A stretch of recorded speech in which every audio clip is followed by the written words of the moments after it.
Bukod sa nagkakasakit na, dumaranas daw ng matinding trauma ang mga bata sa Lanao del Sur kung saan nagkabagbakan ang militar at Maute Group.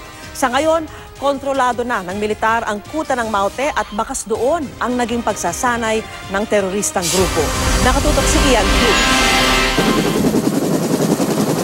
Sakay ng UE helicopter ng Philippine Air Force, narating ng GMA News ang nagsilbing kuta ng Maute Group sa bulumunduking bahagi ng Kakap, Piagapo, Lanao del Sur.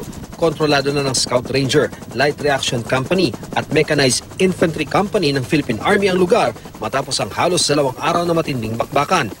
Strategic ang lugar ng Maute Group, nasa pinakamataas sa elevation ang kuta na may mahigit 1,400 meters above sea level. Ayon sa militar, itong lugar na ito yung kill zone ng Maute Group dahil mataas itong lugar na ito at kitang-kita nila yung barangay Gakap at pag may pumapasok na mga kalaban nila ay madali nilang makita at kapag napapaengkwentro sila, pupunta sila dito sa mga running trenches.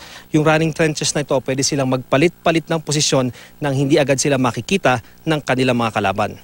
Ipinakita rin sa amin ng mga sundalo ang hinihinalang training area ng Maute Group.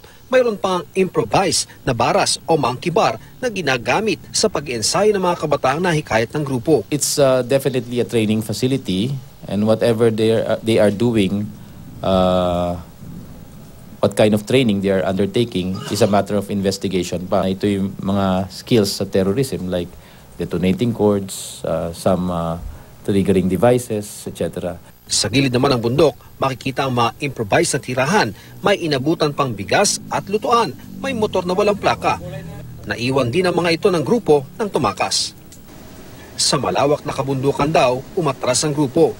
Tinalo naman ni Brigadier General Ronnie Bautista ng 1st Infantry Division ng Army ang 3 sugatang sundalo. Ginawaran sila ng Wounded Personnel Medal. Ayon kay AFP Chief of Staff General Eduardo Año, kumpirmado raw na 3 Indonesian at 1 Malaysian ang kabilang sa 37 miyembro raw ng Maute Group ang nasawi mula sa engkwentro ng Sabado sa bayan ng Piagapo. Dahil sa engkwentro, kulang 100 residente ng Barangay Tambo ang nananatili sa evacuation center sa lumang munisipyo ng bayan ng Piagapo. Tulong mula sa lokal na pamahalaan at disability raw ang pinagkakasya nila para maitawid ang araw-araw na buhay. May mga nagkakasakit na raw gaya ng lagnat, ubo at sipon.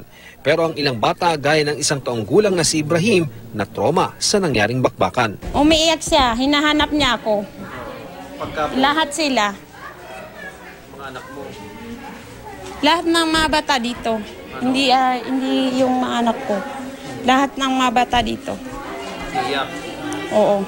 Kaya ang barangay chairman ng Tambo, abot daw ang pangaral sa mga kabataan. Yung sinabi namin sa kanila, yung mga kabataan, huwag kayo sumama sa mga ISIS. Mula sa Lanao del Sur, Ian Cruz, ang Katutok, 24 Oras.